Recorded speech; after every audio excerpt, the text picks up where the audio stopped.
Hello there, I'm Dejan and welcome to a new video. As you can see, it's tier list time. I wanted to do another tier list. It's not gonna be a character one because the last patch basically didn't change anything or much anything on balancing. So I thought, you know what, let's talk about stages. Because stages are a big factor in Tekken, they've always been, and in Tekken 8, since they basically became Dead or Alive stages, where everything explodes and everything breaks, and you know, there are so many shenanigans within them. And so I thought, well, let's give my opinion, let's see which stages are good and which stages are bad, on my point of view. Before I do that, though, we are so close to that 1,000. It's just 200 more subscribers, and I really would love to reach that target before Christmas. And anyway, if it's not the first, second, third time that you see this face, please consider pressing the red button. As usual, don't bother with the bell. I don't want to pop into your notifications. You already have a lot of things to bother doing in your day, but just click the subscribe button if you like this stuff, so that, you know, when you open YouTube, maybe you see my new video in the homepage. And thank you anyway for watching and supporting. So, as you see, I set up on 5 tiers, which are, well, obviously best to worst. The first one being Tournament Arena. This Tournament Arena is basically, in my opinion, the stage that is perfect for tournaments, is fair for every character, every character has the same advantage and disadvantage, roughly. Competitive approved is basically the same scenario, but there are some characters that might struggle a bit more into that. Casually okay is basically the stage that I think is okay, but it has a bit too much, and is not probably a problem do the stage itself, but it becomes more a problem the fact that Tekken 8 wanted to, in Tekken 8 they wanted to literally push this stage's interaction as much as they could. Theme park is where things start to turn like a bit meh, and you know, there is a bit too meat on the stove, I would say, and too much stuff happening around. And Crackland, well, I think you know which stage is gonna end up over there. Oh yeah, and I forgot to mention, I'm gonna evaluate basically these stages in the two most important parameters that they have, which is their size, their shape, and their interactions, and basically the amount of shenanigans and bullshit that they have going around. So let's start with Secluded Training Ground. Actually, let's start with basically what is the Yakushima Temple. Now, I'm not a fan of the stage. Honestly, I prefer the older iteration of Yakushima Temple. With this stage, they wanted to give the Giza, the Howard's Estate vibe. I honestly think it's a fair stage, yes, but it has too many wall breaks in my opinion. And as well, after you get 1 or 2 wall breaks, especially after you get 1 wall break, characters with very long wall carries, with good wall carries, like can take advantage of this stage. So in my opinion, is casually okay, because generally anyway, with the hit dash everyone can increase their wall carries. But I mean, it's not bad, but at the same time, I think when I have a fight in Secluded Training Ground, I'm like, meh, there are better stages. No. Sanctum, okay. We have a wall break, we had 2 wall breaks, but after you get that, you go downstairs where you get, you have 2 hard wall breaks. And after that, after you break either, you go downstairs where there are 2 easy wall break. So there is a lot of interactions, but I'm gonna put it in competitive approved. I usually consider 4 interactions the moment where it's a bit too much, but with Sanctum, even if it has 4, there are a couple of particularities. First, 2 are hard wall break, so they are not so granted, which is a very nice addition in my opinion to the game. And second, if you get 1 of those, unless you manage to get the second one in the same round, which is very hard, you're gonna end up downstairs. So technically, is most probably you could say that there are 3 stage interaction, which is, in my opinion, the highest amount there should be. The stage size I think is alright in general, and yeah, I think is a competitive approved stage in my opinion. Let's put an infinite. Yakushima. I'm a Brian player, obviously not a fan of Yakushima, but I still think, even if it's technically there are no more infinite stages because there is a wall, Yakushima is a bit too big, and it really gives you the opportunity to just, you know, fade away, just try to stay back and go away as much as you can. And generally speaking, even if I'm not a fan of infinite wall stage, I think Yakushima of the infinites is the worst stage in my opinion. Just personal opinion, obviously. You can love Yakushima if you want, but I would place it as a casually okay. I cannot place it. I have to say it's approved anyway. It doesn't have any negative apart to being big, so yeah. Okay, let's put something into theme park now. What we can put into theme park? Well, I think I have to, even if it's one of my favorite stage, Descent into Subconscious. It allows a bit of nice plays and everything, but this stage, what allows to do to Brian and to other characters, but I'm gonna speak about Brian just because he's my character, is insane. If you're on the first floor and you get a full launcher, and you get to the wall because the stage is microscopical, you get a full launcher, and your opponent tech roll after the wall combo, you basically, without needing that much execution, you get 95% of your opponent HP. And this should not happen, honestly. Not so easily, at least, in my opinion. Double floor break is always a mess situation, especially being, yes, it's a hard floor break, but it's kind of easy to achieve. And then he ends up, like, from a very small stage, it becomes a medium-sized stage, and then becomes an infinite stage. It's a very weird stage, there is so much going on, and in my opinion, it feels like a bit of a theme park, and it is, for how floor breaks are, and they work, they always give the opportunity to come back to the opponent, okay? They increase the comeback factor a lot. But this is for every stage interaction. But having the possibility to have a double floor break in a row, it makes that skyrocket. So I'm not a fan of it. Never been a fan of multiple floor breaks. One is fine, it's completely fine with one. But two, it feels a bit too much. And I'm one that basically, for how Brian works, what he loses in an infinite stage, he gains it in a floor break stage. Floor breaks are great for Brian. That's what he wants to have. But I don't like it, honestly. And now let's put something in Tournament Arena. Now, oh my god, I'm gonna get roasted for this. Let's talk about this. Genmaji Temple. I'm just gonna take as an opinion the stage itself. Not the fiver that you need to pay, nothing of that. Just the stage. Okay? So, that's it. And as a stage, Genmaji Temple, you cannot say anything. You cannot say anything. You can complain that the walls might feel a bit wonky because of it's an octagon shape, but at the end of the day, it's a great stage. It's fair for everyone. It's not too big. It's not too small. Everyone can get a combo until the wall. Everyone can try to do wall to wall. It's good. It's a good stage. It doesn't allow for the crazy shenanigans. It allows for crazy wall pressures. Yes, but what can you say? And the music is great. Come on, the music is great. The stage itself is great. They just made the mistake with their communication, but the stage is great. Let's go to Crackland. Come on, we all know. Arena, great arena, bad arena. Arena Underground, you have 4 floor wall blast accessible since the beginning. You don't need to break one to access the other one and everything.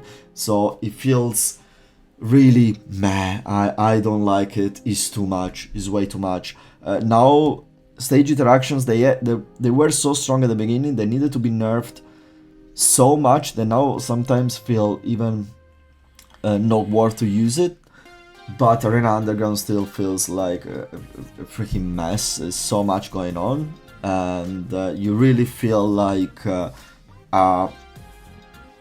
one slip, one mistake, it can cost so much because of what the stage can help you to achieve. So I'm not a fan of the stage. I think one way they could fix the stage is to have just like 2 wall blasts that only activates per round at the beginning of the stage, and the other the 2 behind the guys, or the 2 90 degrees to the guys, and that's it. Or that they change, something like that. But having 4 active since the beginning is insane in my opinion. What do we pick? Urban Square. I'm gonna put them though. I mean, and this is the best stage in the game. Oh, sorry. This is the best stage in the game in my opinion. I love it. Square, big, nice, simple. Nothing more, nothing less. You start a bit, you don't even start center, you start a bit offset, so if you get a nice sidestep, you can either get a longer combo or a short, try to attempt to get a shorter combo to get to the wall. There is so much that goes on in such a simple stage. This is the non plus ultra of what a stage should be in a 3D fantasy game. And it's just a square, to be fair, with walls. Nothing more, nothing less. Great stage.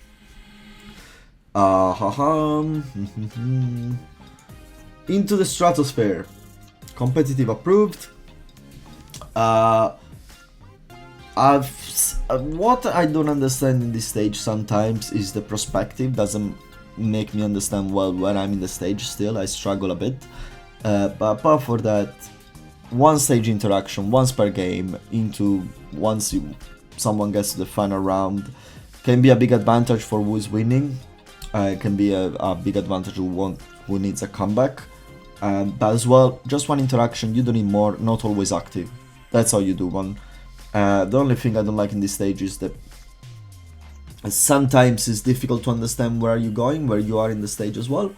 But overall, great stage, best soundtrack in the stage, in my opinion. And I think as well, looking at this, I think Sanctum, it has a bit too much, if we have to put this. So yeah, Sanctum is gonna take a step down, but into the Stratosphere, insane, great, good stage. Celebration on the Seine. I mean, what can you say? But honestly, if you have a stage with no interaction with you, it's gonna end up there. But again, second best stage in the game for me. The square walls, they feel way more solid and utilizable than the octagon stages. Music is okay. People goes crazy for the song. Now I'm starting to get a bit tired of it, but great stage overall.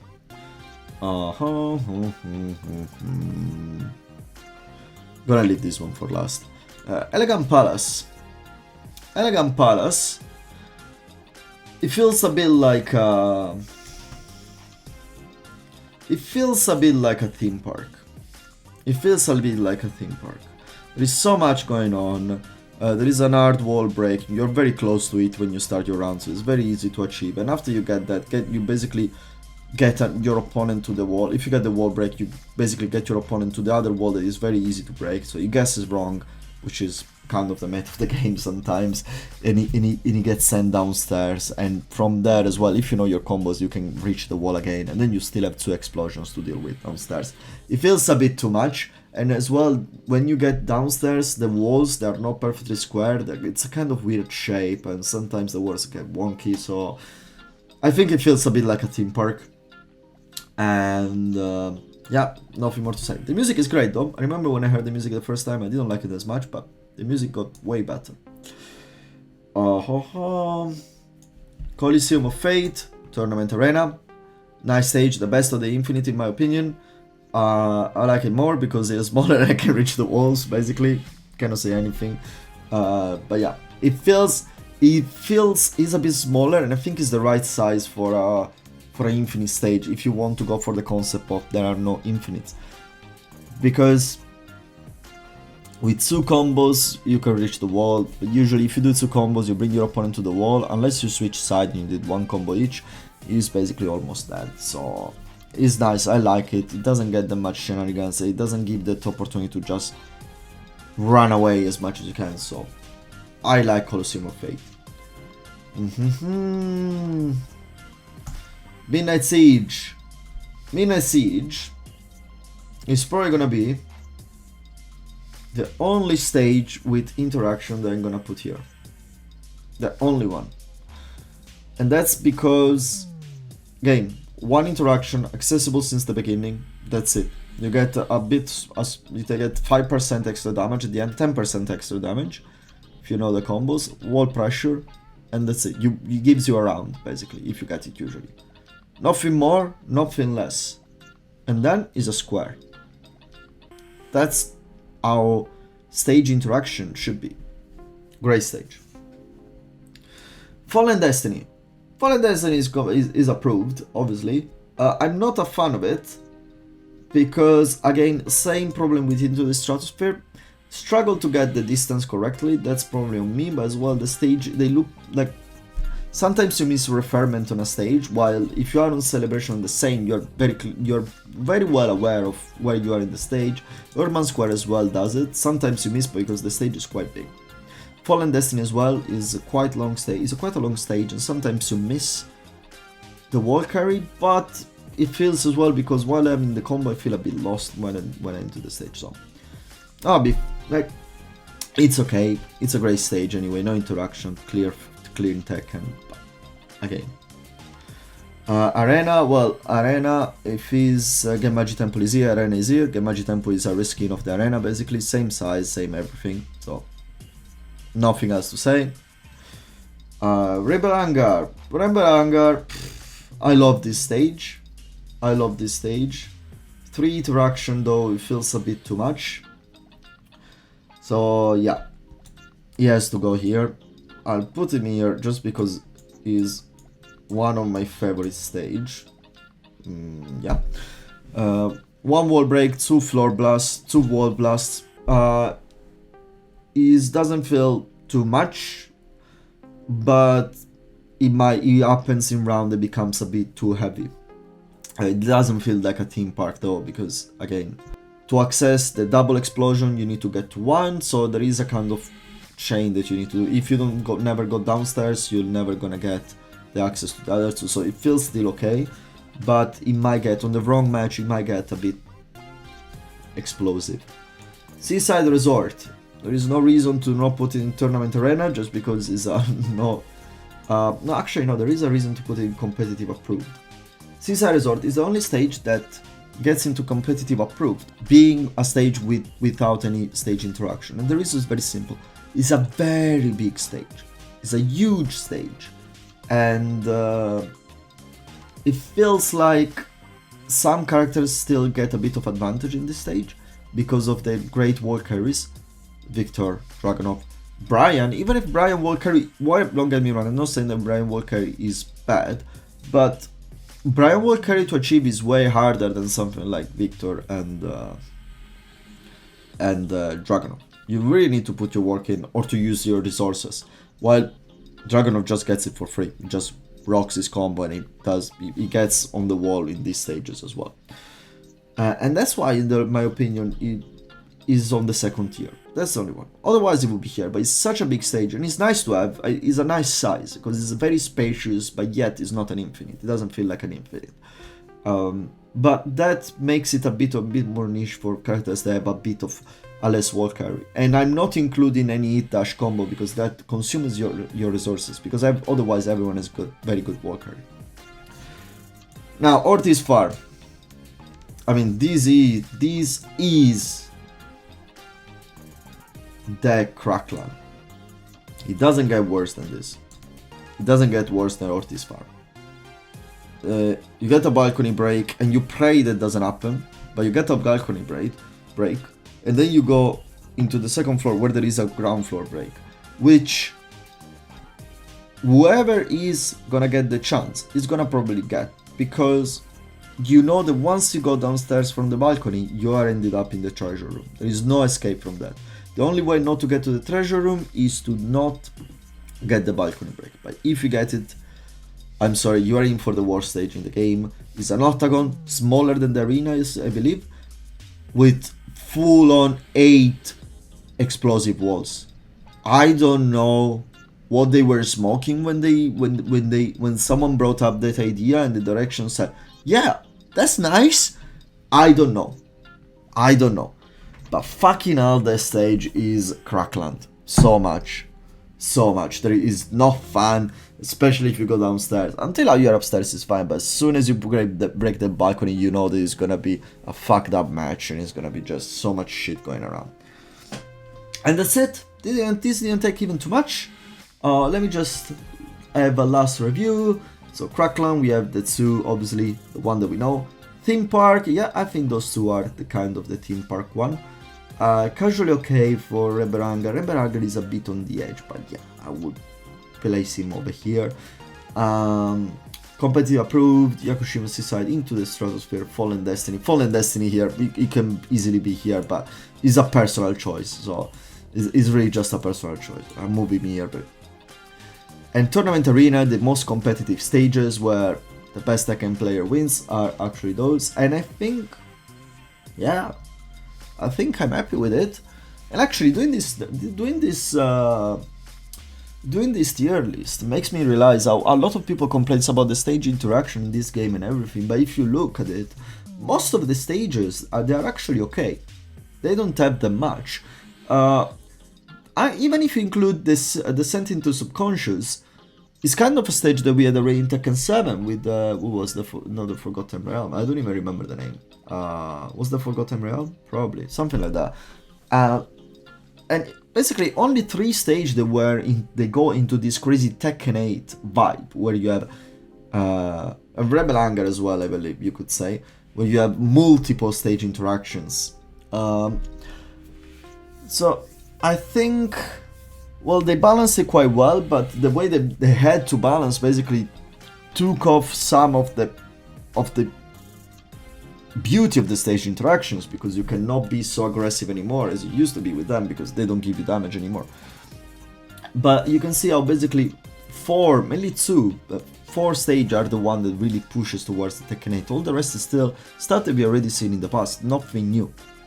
But with this 4 addiction, mainly with this 2 plus the other 2, but these 2, everything feels a bit too much. If Ortiz Farm and Arena Underground would be a bit more tuned down, I think no one will ever complain. Like Ortiz Farm, take off the wall blast on the bottom. And it's a great stage. Balcony break, floor break, small stage. It's great. And you get the mind game, you know, of I don't want to stay on the wall, so I try not to break the floor. My opponents, if I play Brian, I won the walls, so we get the balcony break and we try to go downstairs where there are, it's a tiny arena full of walls, and that's where I want to be. But take away all the wall explosions, and here as well, the arena feels too tiny to start and having, you cannot be launched, because then you get to the wall and you have to wake up and they can just make you explode again with a mid. So yeah, they feel a bit too much. These ones are still okay. Rebel Hangar, Elegant Palace are still okay in my opinion. They might feel a bit too much, but if those two were not on, Ortiz Farmer and Underground would not be on. Elegant Palace and Rebel Hangar would feel like the most explosive stages, and they will not feel too much, because to access a wall break or a fall blast, you need to first get a wall break or a fall blast. So it's always like you unlock 2 after you use the first one, and this kind of scenario makes it a bit more fair in my opinion. Anyway, thank you so much for stopping by. I hope you liked it. Let me know in your opinion which one you think is the most fucked up stage, even if I think I know the answer already. You've been awesome. I've been Jam, and I'll see you next time. Ciao!